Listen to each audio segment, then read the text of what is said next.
বিশ্বাসে মেলায় বস্তু, তর্কে বহুদূর। যুগ যুগ ধরে চলে আসা এই প্রবাদটি যেন অক্ষরে অক্ষরে মিলে যায় রাজশাহীর পবা উপজেলার হরিয়ানের দহপাড়া গ্রামে, যেখানে প্রায় ৬০০ বছর ধরে ডালপালা মেলে দাঁড়িয়ে আছে এক প্রাচীন রহস্যময় তেঁতুল গাছ। স্থানীয়দের বিশ্বাস, অলৌকিক এই গাছের একটি পাতা ছেঁড়া বা ডাল কাটার চড়া মূল্য দিতে হয় জীবন দিয়ে, এমনকি নেমে আসতে পারে ভয়ঙ্কর কোনো বিপদ। আর এই অলৌকিক বিশ্বাস থেকে শতাব্দীর পর শতাব্দী ধরে কেউ হাত দেওয়ার সাহস করেনি এই গাছে। এখনো মানুষের বিশ্বাস এখনো আছে যে গাছ সম্বন্ধে মানুষে কেউ অবহেলা করে না। এই গাছটা বহু পুরাতন এবং এই গাছটা কেউ এ যাবৎ এই যে সাইডে যে গাছটা চলে গেছে এই ডালটা কাটার মেলা মানুষ চেষ্টা করেছে, কিন্তু কেউ ক্ষমতা এখনো হয়নি যে গাছটা কাটে আমরা রাস্তাটা গাড়ি যাতায়াতের ব্যবস্থা করি।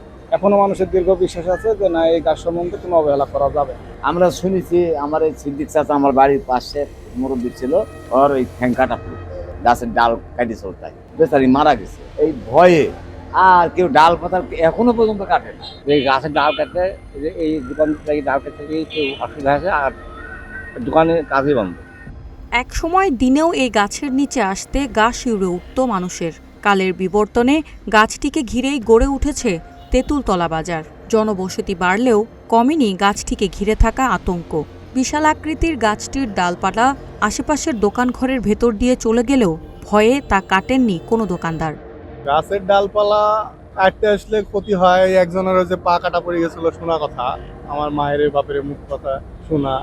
গাছের ডাল কাটার পর আর নিজের পাও কাটা পড়েছিল। 15 বছর ধরে আছে এই দোকানে, একদিন না 15 বছর ধরে। তাও আমরা মেলা কিছু দিতেছি, আমরা বলেছি খাসি মাসি দিব, কেটে ফেলেন, ভয় কাটেন।